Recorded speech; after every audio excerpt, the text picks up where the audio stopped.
Sanibonani wengane zakwethu ake nginibelele phinde futhi nginamukele kuyona i-channel yami phambili Radio Inkeza lami igama ngumpeza ngituthu wakho malo bathi la sibona amagomede mawuthi mhlawumbe usemusha ngana kwethu kuleli khasi ngizophinde ngicela nje shothi uyasubscribe ungakhohlwa ucomment nokulike nokushare okukhona okukhulu kunakho konke wengane zakwethu umphakathi waseMaponyamoli usevele wavuka umbhejazane kuze ngemuva ukuthi ke kushiswe imoto ezimbili zama-Uber laphana ke ngabanikazi okusolwa ukuthi abo taxi owners ke laphana kuthiwa ke sola ukuthi izimoto zibaqedela umsebenzi ke imoto ezibili izolo sishe zangqonqa kanjalo nabashayeli bazo laphana ke endaweni yaseGoli eMaponya mole kumphakathi besohlangana lesikhathi wase-address lapha nokuthi ke namhlanje kumele kuvuke kuseni umphakathi ugcwale phama kuzovalwa le ndawo yaseMaponya mole anganda kakhulu engane zakwethu awuzwele nansi video elandelayo.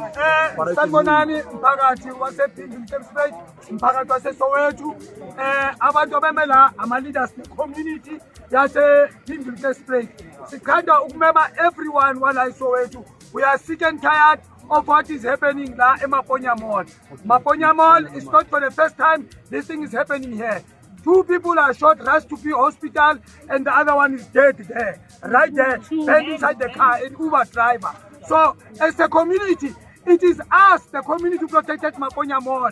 But the Maponya Mall management is underestimating the community. They don't want to do what the community wants. They don't want to listen to us. So now it's time that usaba nokuba ugwala ukuthi sizawudutshula sawenzani kuphela because some of our kids nabogogo bazodutshulwa la ngaphakathi bathi bagibela ama-Uber ama-taxi.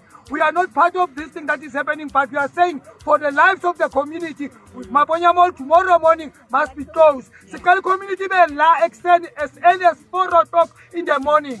By 4 o'clock in the morning, every community member magazela sizovala this mall. We are sick and tired of what is happening in Maponya Mall. Anyone to say something? Thank you. Yes, in the morning.